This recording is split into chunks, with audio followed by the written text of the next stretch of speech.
ഇനിയും നടപടിയെടുത്തില്ലെങ്കിൽ കേരളത്തെ കാത്തിരിക്കുന്നത് വൻ ദുരന്തമാണ്.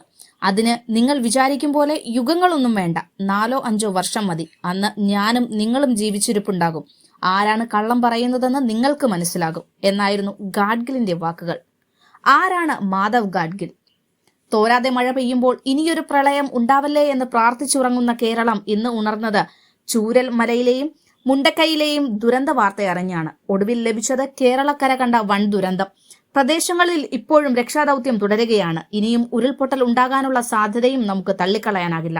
അതിനിടെ സോഷ്യൽ മീഡിയയിൽ ചർച്ചയാകുകയാണ് 2013 പരിസ്ഥിതി ശാസ്ത്രജ്ഞൻ മാധവ് ഗാഡ്ഗിൽ തന്റെ പഠന റിപ്പോർട്ടിൽ ചൂണ്ടിക്കാട്ടിയ ചില വസ്തുതകൾ.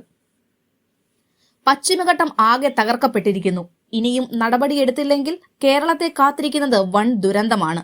അതിന് നിങ്ങൾ വിചാരിക്കും പോലെ യുഗങ്ങളൊന്നും വേണ്ട, 4-5 വർഷം മതി. അന്ന് ഞാനും നിങ്ങളും ജീവിച്ചിരിപ്പുണ്ടാകും.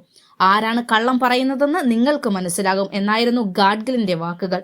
അതിനുശേഷം 2020 ഓഗസ്റ്റ് 6 രാത്രി രാജമല പെട്ടിമുടിയിൽ 66 പേരുടെ ജീവനെടുത്ത പെട്ടിമുടി ദുരന്തത്തിന് ശേഷം ഗാഡ്ഗിൽ പറഞ്ഞത് ഇപ്രകാരം: എന്നെ തള്ളിപ്പറഞ്ഞവർ സുരക്ഷിതരായി സുഖമായി ജീവിക്കുന്നു. എനിക്കെതിരെ തെരുവിൽ ഇറക്കപ്പെട്ട പാവങ്ങൾ ഇന്ന് മണ്ണിനടിയിലും. ഇനിയെങ്കിലും എന്നെ വിശ്വസിക്കും.